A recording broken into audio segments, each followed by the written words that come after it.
All right, now I've seen videos where people get something that might have some water in it or dirty oil and they just pour it out, or like, oh, it must have some water, and they just clean it and they put it together and use it. But honestly, you don't know what it all is in there.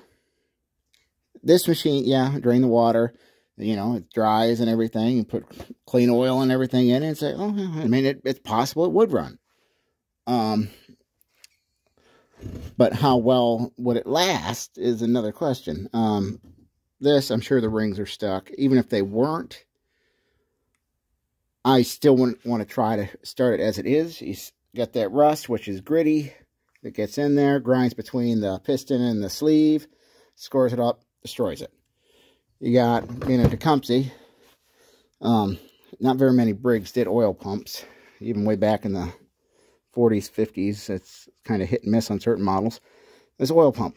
I mean, you start running this thing going in here with all that grittiness, it's going to score it all up and it's junk. And on the Tecumseh, that's just going to kill the engine. You're looking there, the rust being on the journal, most likely, and everything. All of that would just destroy this engine. If I were to take this engine apart, completely clean it out, replace this with another one that I have,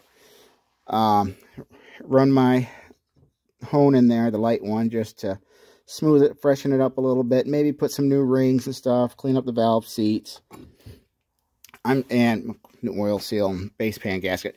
This engine would probably run for a lot of years, there's no problem. But if I didn't do any of that and I just drain the water and let it air dry and then put oil and everything else, all this, it's just going to destroy it. You can't do that with an engine, and expect it to last. It's just, you never know what's in there. And honestly, the stuff that's in this engine, you wouldn't want to, because it would definitely kill the engine.